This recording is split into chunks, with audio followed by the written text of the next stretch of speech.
Let's discuss how you can start running just one day a week and totally change how well you perform cardiovascularly on the mountain bike or any other bike for that matter. As cyclists, we tend to really like the bike and only bike. We may mix up the bike from mountain bike to fat bike or road bike to gravel bike, but it's still a bike. Being on a bike means pretty much zero impact unless you're on a very rough trail or a downhill run with jumps.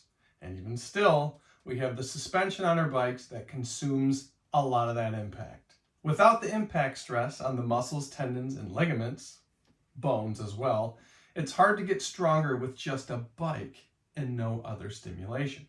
This is why running one day a week can benefit you by making you stronger physically and throwing in a different form of cardiovascular exercise to improve your cardiovascular health and up that cardio level. Running doesn't have to be on a bike path.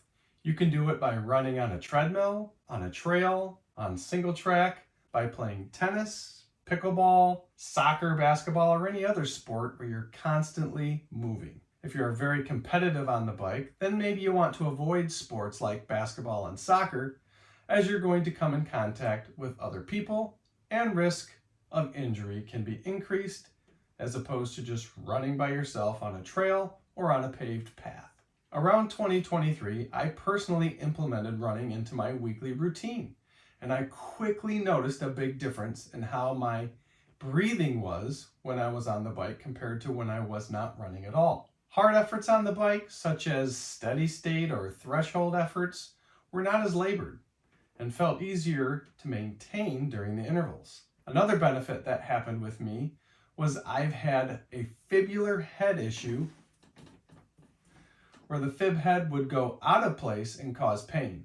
By running, I've strengthened the connective tissue to keep that fibula right in position and pain-free.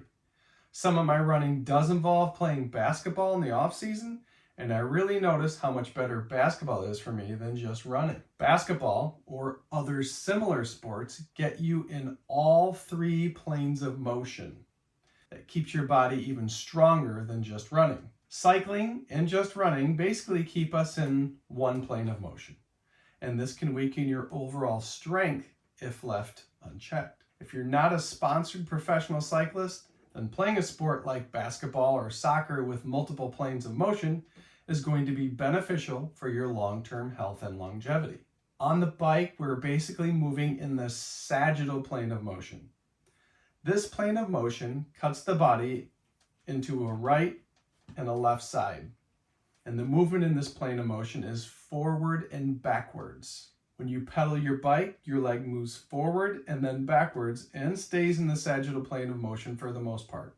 The frontal plane of motion, which we don't use on the bike, cuts the body into front and back sides.